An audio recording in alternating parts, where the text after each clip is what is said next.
Udah, Cengari. Belum, bentar. Pak Ganjar gimana nih tadi ketemu beberapa petani durian, tadi duriannya tinggi-tinggi juga, rasa duriannya seperti apa gini? Nah, ternyata duriannya variannya cukup banyak. Kalau ini kita jadikan desa wisata, orang bisa ke sini, mungkin bisa diajari metik sendiri. Karena ada tekniknya tadi diikat gitu ya, dan tentu saja orang akan bisa dikasih pilihan-pilihan. Bahkan tadi disampaikan ada durian yang usianya udah ratusan tahun.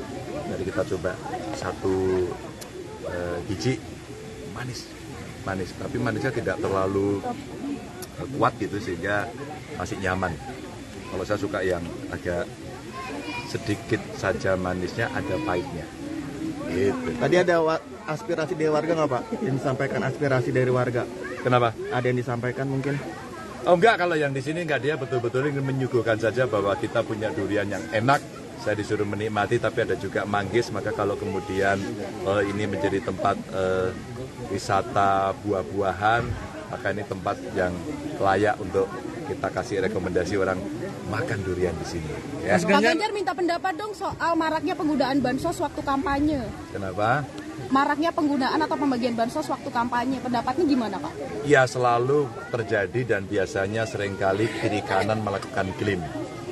Sebenarnya kita ingin menyampaikan terima kasih saja karena undang-undang dilaksanakan dengan baik, Kementerian Keuangan menganggarkan, Kementerian Sosial membagikan, kadang-kadang Pemda juga begitu ya.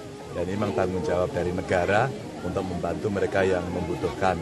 Publik saya kira semuanya paham betul bahwa bansos itu adalah pelaksanaan undang-undang. Siapapun kemudian yang memimpin, apakah bupati, gubernur, wali kota, akan termasuk presiden, mereka semua tahu bahwa ini dari negara.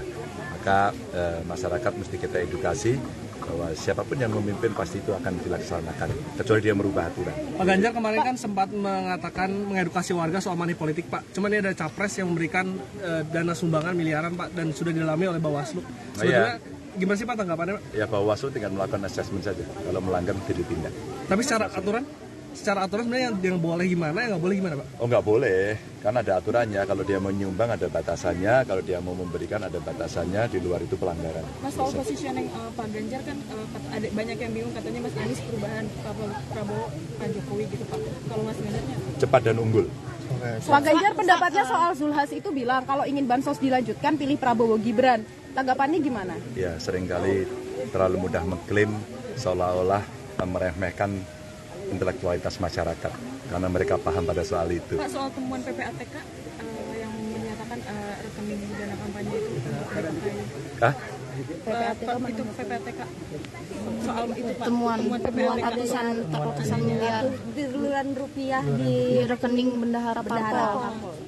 Oh, silakan, kalau itu ada indikasi pelanggaran sebenarnya bisa dilakukan tindakan. Semua sudah tahu kok ketentuannya. Kalau miliaran di tempat parpol, 3 sumbernya saja. Kalau sumbernya halal, boleh. Kalau sumbernya haram, nah, pasti tracingnya lebih gampang. Mas Ganjar, Pak Fadlizon bilang kalau penampilan Pak Prabowo kemarin di debat capres itu paling otentik, dan untungnya Pak Prabowo ini tidak menyebutkan kalau Mas Ganjar ini dulunya tim ses Pak Prabowo dan Bu Mega. Ya, Pak Fadlizon harus mengatakan itu karena dia ada di sana. Itu soal gampang. Tapi ada yang berpendapat katanya waktu debat kemarin Mas Ganjar tuh main aman nih. Kenapa? Gimana pendapatnya? Ya, semua orang boleh berpendapat karena semua harus melihat dan mengedukasi. Tapi dari apa yang disampaikan, saya mencoba membumikan seluruhnya. Kadang-kadang orang akan menanti gimmick, maaf, saya memberikan edukasi yang nyata. Mas Ganjar, ini kemarin PDIP ini melapor ke Bawaslu soal baliho yang hilang di Banten.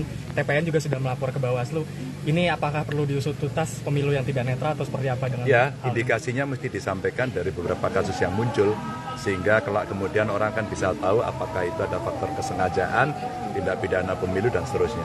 Maka Bawaslu mesti merespon dan mengklarifikasi soal itu. Pak Ganjar, terakhir Pak, soal target suara di Jawa Tengah kan nasionalnya 60%, Pak. Penurunan 10% itu faktornya apa ya, Pak?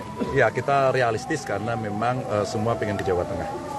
Semua pengen ngambil, maka yang kita sampaikan pada partai pengusung, pada relawan adalah jaga rumah kita. Karena akan ada orang masuk. Ancaman Gibran, Pak, terhadap suara Pak? Ya, biasa saja. Saya tidak merasa terancam karena rakyat sudah paham. Mas kemarin juga Mas Gibran ke Thank you. IKN.